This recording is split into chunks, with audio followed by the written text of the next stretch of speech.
Samahan niyo kung buksan natin ang ating mga Bible, tab, cellphone, sa Colossus chapter 1. Colossus chapter 1 at babasahin natin ang mga talatang 7 hanggang 8. Ganito po ang pagkakasabi. Ito ay inyong natutuhan kay Epapras, na aming minamahal na kapwa alipin. Siya ay isang tapat na lingkod ni Kristo alang-alang sa inyo. At siya rin namang sa amin ay nagpahayag ng inyong pag-ibig sa Espiritu. Pinamagatan ko po itong ang tunay na lingkod ni Kristo. Ang tunay na lingkod ni Kristo. Tumutukoy sa mga leader, pastor, preachers, at maging sa lahat po ng mga miyembro, babae at lalaki. Ngunit bago ang lahat, tayo muna ay manalangin. Opo, Panginoon, ang mga salita ninyo ay ilaw sa kalagitnaan ng kadiliman, tugon sa mga nadidimlan naming kaisipan, katanungan sa buhay na ito, bilang mananampalataya at bilang tagapakinig pa lamang ng iyong salita. Nawa liwanagan niyo kami ng katotohanan sa pamamagitan po ng kapangyarihan ng Banal Espiritu, sapagkat ang katotohanan lamang ang siya makapagpapalaya sa inyo. Nawa ang lahat ng ito ay may balik ang kapurihan sa inyo sa pangalan ng aming Panginoong Hesukristo. Amen. Mayroon pong grupo ng mga magulang, sila po ay mayroong 4 na po, na nagpunta sa isang university upang lapitan ang isang guro upang kanila itong parangalan. Sapagkat nagtapos ang kanilang mga anak, 40 students, na tila iba ang kanilang nakita at karunungang taglay ng mga kabataang ito, kaya nagkaisa ang mga magulang na kanilang parangalan ang isang guro na ito. Bakit po? Sapagkat ang gurong ito na nagturo sa mga estudyante, wala siyang tinatagong karunungan ng pananalita. Siya ay nagtuturo ng kaalaman, may pagtitiis at may pagtsatsaga. At hindi lamang ang kanyang kaalaman, karunungan ng kanyang tinuro, kundi maging ang kanyang ugali sa loob po ng panahon ng kanyang pagtuturo, kanyang ipinakita ang kanyang ugali na walang kapintasan. Kaya ang kanyang pananalitang karunungan, kaalaman, ay kakambal sa kanyang halimbawa na walang kapintasan. Kaya gulat ang mga magulang sapagkat ang mga estudyante hindi lamang natuto ng kaalaman sa kanilang university, kundi natularan nila ang ugali ng kanilang guro na may ginintuang halimbawa. Na sa ating pong pananampalataya, hindi lamang sapat ang magsalita tayo ng kaalaman, magagaling na pananalita, kailangan din ang tapat na paglilingkod at buhay na nagpapakita ng pag-ibig at mula sa Banal na Espiritu na maging halimbawa. Now dito po sa ating binasa, Colossus, tayo po ay nasa pangatlong mensahe. Verse 7-8. Sinimulan ni Pablo ang kanyang liham sa Colossus sa pamamagitan ng pasasalamat sa Diyos. Sapagkat ang mga taga-Colossus, kitang-kita sa kanilang pananampalataya, sa kanilang pag-ibig, sa kanilang pag-asa, na talagang makita sa buhay nila. Kaya si Pablo po ay labis na nagpapasalamat sa Diyos. So sa talatang ito ng verse 7-8, binanggit po ang pangalan ni Epapras. Si Epapras po ay sinabi po sa talata, isang tapat na lingkod. Isang tapat na lingkod na siyang nag-alay ng buhay, napuntahan ang lugar ng Colossus at nagdala ng ebanghelyo sa mga taga-Kolosas na siyang nagpasa ng magandang balita, kaalaman, karunungan ng Diyos, na siyang lingkod o tapat na lingkod din ni Pablo, at siya'y naturingang tapat na nagpapahayag ng pag-ibig sa mga taga-Kolosas, kaya ito sila ay mga naligtas. Ang puso ni Epapras, tulad po ng puso ni Pablo, na handang ialay ang buhay upang maabot ang mga taong nasa kadiliman ng kasalanan. Kaya kapag ating iniisip ang tunay na paglago sa pananampalataya, hindi natin maaring ihiwalay ang mga kasangkapan ng Diyos. Unang kasangkapan ng Diyos upang may mga taong maligtas at lumago sa pananampalataya ay ang isang tapat na lingkod. Yung po yung kasangkapan ng Diyos. Una. At ikalawa ay ang gawa at pagkilos ng banal na Espiritu sa buhay ng lingkod at sa buhay ng mga tagapakinig. Kaya ngayong umaga, sa mga talatang ito, tignan natin ngayong umaga ang dalawang katangian ng isang tunay na lingkod ng Diyos na nagpakahubog sa mga ugali ng mga taga-Kolosas na Kristiyano. Unang katangian na makikita natin sa verse 7, na makita natin sa isang tapat na lingkod, ay ang katapatan. Katapatan, bihira pong katapatan.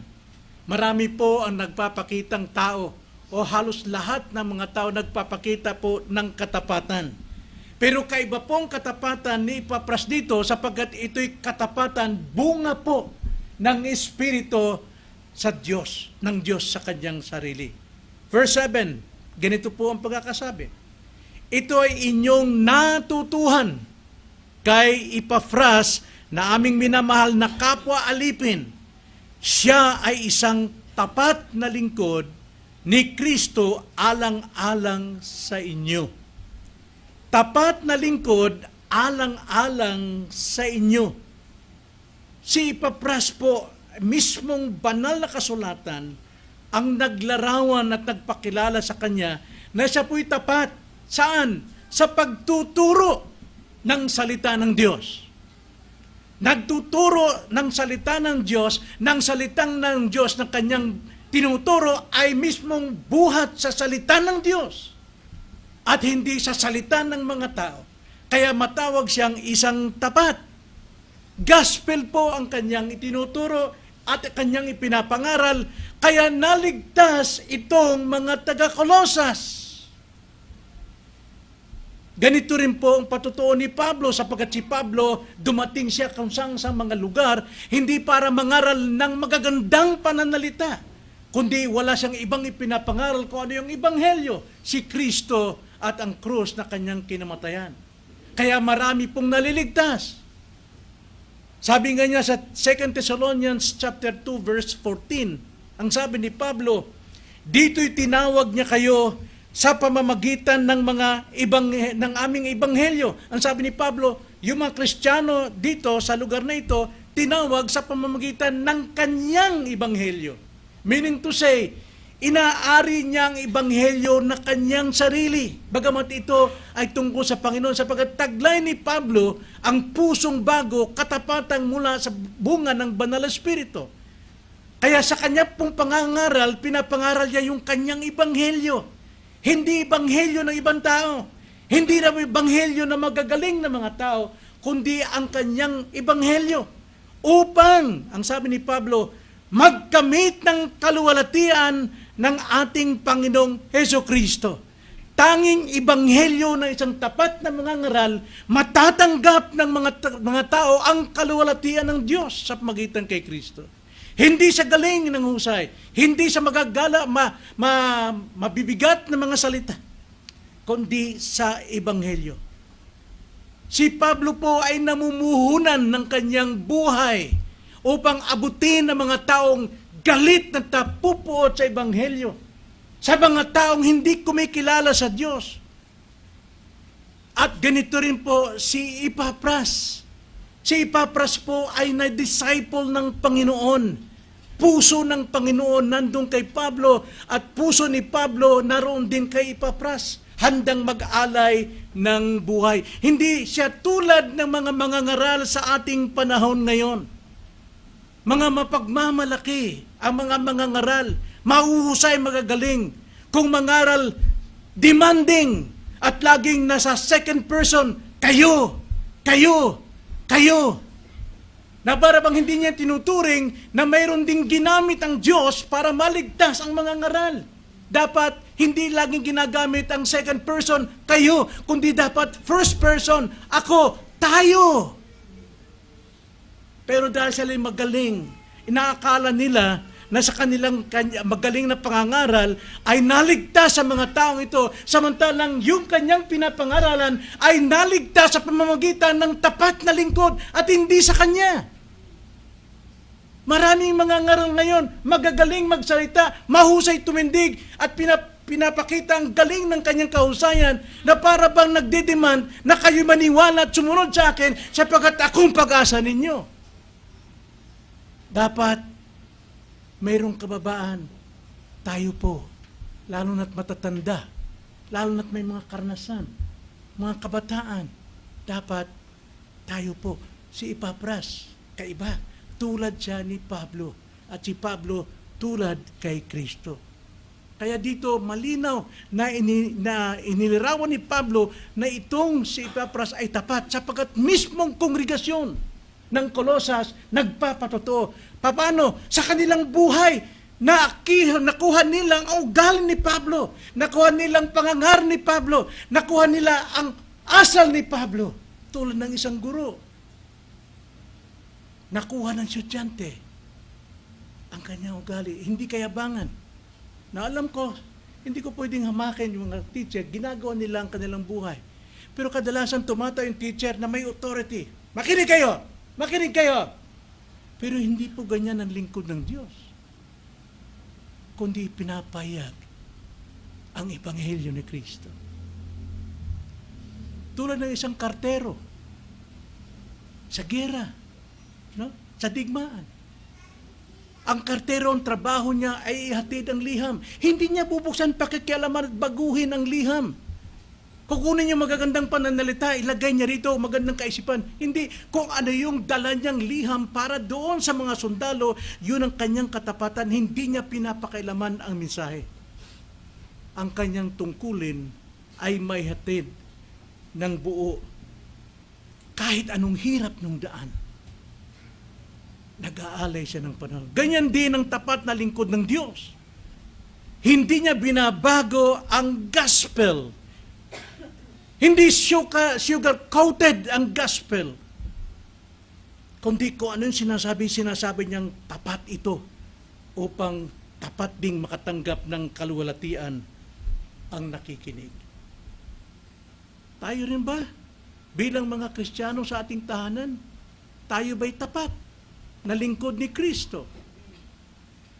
Ang tinitignan laban natin ay ang mga ngaral, ang mga leader. Paano tayo? Natuturuan ba natin ang ating mga anak? Nakikita mo ang ugali nila. Nakikita mo kung saan sila nagpupunta. Nakikita ko anong pangangatwiran nila. Nakikita natin sobrang na sa kayabangan, kahambugan. Pero wala tayong ginagawa. Dapat ba tayong lingkod ng Panginoon? Sa ating pagtuturo, sa ating pangangaral, sa ating patutuo, dinadala ba natin ang tunay na ebanghelyo ng Diyos? O dinadaragdagan natin, o di kaya binabawasan natin upang ang paghanga ay mapunta sa iyo. Tanda natin, ang katapatan na maliit ay mahalaga sa paningin ng Diyos. Dahil ang Diyos ay tapat. At ikalawa, mga kapatid, ipinapakita rito ang katangian ng isang tunay na lingkod ay ang katapatan. At tayo rin mga Kristiyano, dapat maging tapat tayo. Sino man ang ating kaharap, negosyo man, trabaho man, o ano man, maging tapat din tayo. Ikalawang katangiang makita sa isang tunay na lingkod ay pag-ibig. Pag-ibig po. Alam natin, Romans chapter 8, that love is the fulfillment of the law. Ang pag-ibig po, ang katuparan ng kautusan. So sa mga katuwid, kung tayo po'y namumuhay sa pag-ibig, wala pong kautusan na maaring magdikta sa atin. Tingnan nyo ang sabi sa verse 8. Ganito ang pagkakasabi. Basahin ko muli ang verse 7 para maidugtong natin ang context.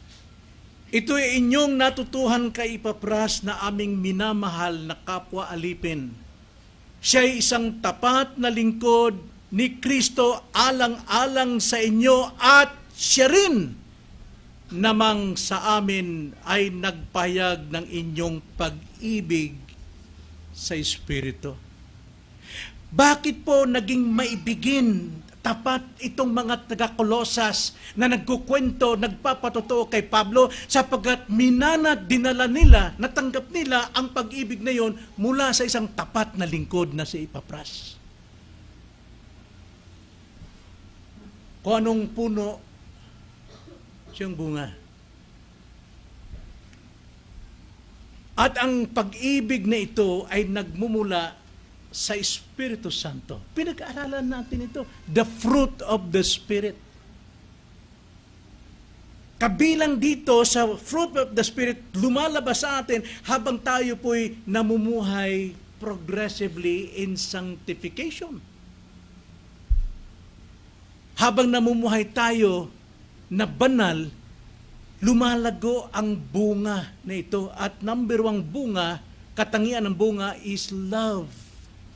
Pag-ibig. At ito ang natanggap ng mga taga-Kolosas buhat po sa kanilang preacher na si Epapras. So ang pag-ibig na ito ay hindi basta damdamin o mababaw na kabaitan gaya ng pinapakita ng mga tao sa ating panahon. Ito ay binunga ng Espiritu Santo sa kanilang puso sapagkat sila'y namumuhay bilang mga Kristiyanong banal, lumalayo sa sanlibutan, lumalayo sa kasalanan o anumang mga vices sa buhay. Kaya lumalabas po yung bunga ng Espiritu. Kanino nagmula? Sa isang leader na tunay. So ang bunga ng tunay na ng pananampalataya ay pag-ibig at hindi pagpapanggap, pagkukunwari na nagmamahal. Hindi rin makasarili. Walang inililihim. Si Epapras, wala siyang inililihim sa lahat ng kanyang mga pinapangaralan. Lantad ang buhay niya. Walang nakatakip. Lihim ang kanyang paglilingkod sapagkat puno siya ng pag-ibig at ang layunin niya ay maligtas at lumago ang lahat ng nakikinig. Sa ating panahon, may kilala ko mga kapatid. May kilala ko. At maraming pastor ang bumabagsak sa ministeryo, yumayaman. Yun ang hangarin. Ang kanilang paglilingkod, may lihim silang agenda para magkakwarta, yumaman, ginagamit ang posisyon upang kumita ng pera, nilulustay ng lihim ang pera ng iglesia. Tapos kung magsalita sila, kala mo sino silang banal. At ang mga miyembro ay nauuto sa kanyang kabutihan, sa kanyang husay ng pangangaral, pero naglulustay ng pera ng iglesia. May kilala ko dyan. At ang ginawa ng iglesyang ito, dahil ang kanyang naging pastor, 2 anak. Mismong mga anak ang nag-excom sa kanyang ama. Sapagkat sa tagal ng panahon pala, nilulustay ang pera ng miyembro. Alam natin ang pera ng church ay pera ng mga miyembro. At higit sa lahat, pera ng Diyos yan, banal yan.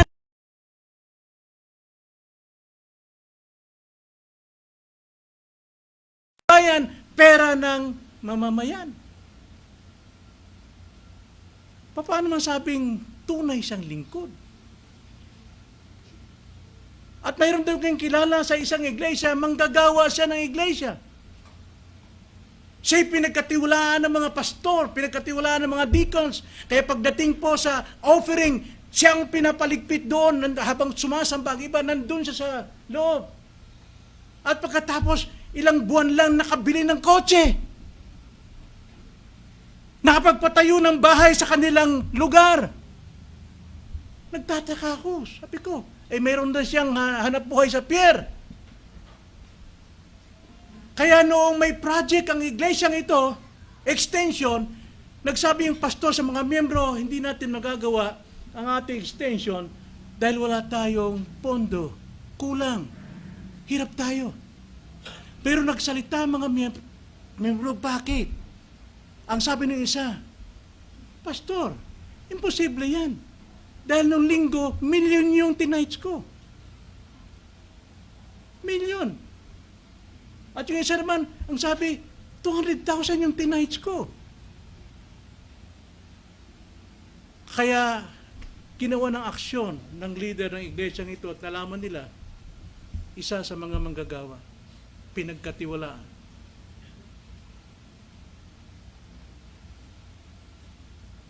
Saan nakuha yung ugaling yun? Mayroon siyang nasundan na ugali. Hindi ko sinisisi ang iglesyang yun sa kanilang mga pastor, sapagkat wala sa kanila, pati mga deacon, sabi ng deacon, paano nangyari yun? Tayo may hawak ng pera. Walang liquidation.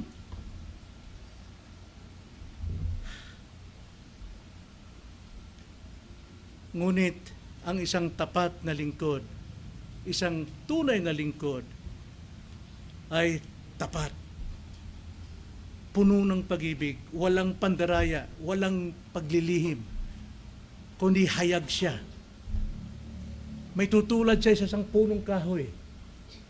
Ang isang punong kahoy na natanim sa isang tabi ng batis, hindi siya pinipilit magbunga, kundi dahil mayroon siyang totoong sustansya ng tubig mula sa batis, kusang nagbubunga ng pag-ibig ang kanyang pagkatao. Hindi kailangang pilitin, hindi pakitang tao, kundi bunga ng Espiritu. Kaya sa atin din, mga kapatid, itong kinababagsak ng maraming pastor dahil nasisilaw sa pera. Pero how about us? Tayong mga ordinaryong miyembro, tayong mga lingkod ng Panginoon, namumuhay tayo sa pag-ibig. Pag-ibig po ay tapat. Walang itinatago, walang lihim, walang pagkukunwari. Namumuhay ba tayo sa pag-ibig pagdating sa ating tahanan? Inililihim ba natin sa ating mga anak ang totoong kaligtasan na hindi matatagpuan ng kanino man tao kundi nasa Diyos lamang? Nililihim ba natin yan? Tapat ba tayo sa ating mga anak? At tayong mga anak, tapat ba tayo sa ating mga magulang? Mapagkakatiwalaan ba tayo ng Diyos? Taglay ba natin ang liwanag na ito ng katotohanan? Hindi sapat na maging mabait lamang tayo sa panlabas. Hindi sapat na malumanay tayo magsalita, malaman tayo magsalita. Kundi yung salita natin ay bunga sa katapatan dahil sa pag-ibig natin sa ating kapwa. At kung tayo naman ay talagang namumuhay sa pag-ibig, ang sukatan nito sa atin, marunong tayong magsakripisyo para sa iba. Marunong tayong magpakumbaba upang mataas si Kristo sa ating buhay. Marunong tayong tumanggap ng pagtutuwid upang maluwalhati ang Diyos sa ating buhay, sa ating pamilya. Pag-ibig ay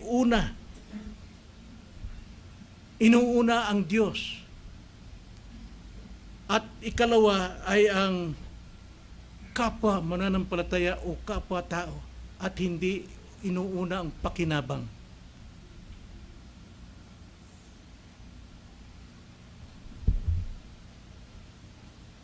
At ang pag-ibig po ng isang totoong lingkod ay hindi naghihintay ng kapalit sa kanyang ginagawa. Hindi naghihintay. Kaya ang tanong ko sa atin, mga kapatid, ngayong umaga, tunay bang puso natin ay pinamumugaran ng pag-ibig ng Diyos?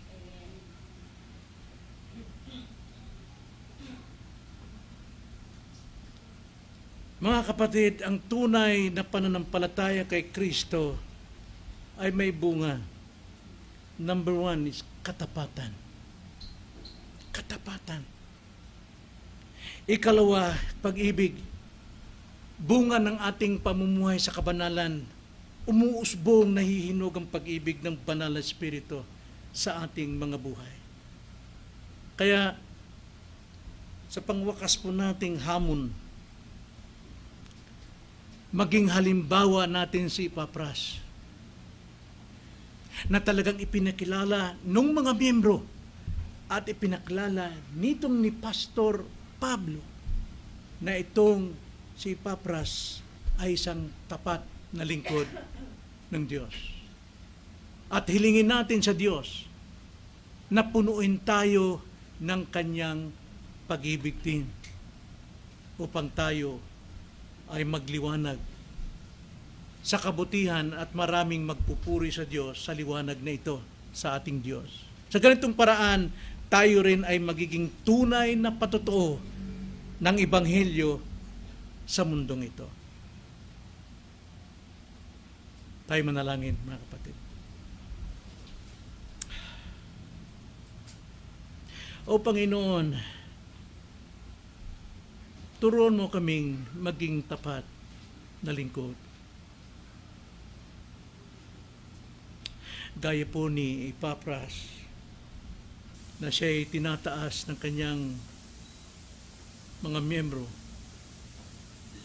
itinataas ng kanyang pastor na si Pablo, at itinataas siya sa iyong harapan, sa iyong kaluwalhatian. Punuin mo ang aming mga puso ng tunay na pag-ibig na galing sa Espiritu. Ipakita mo sa aming buhay ang katapatan at pag-ibig na magsisilbing ilaw mula sa amin tungo sa iba. Ito ang aming dalangin sa tanging pangalan ng aming Panginoong Hesus.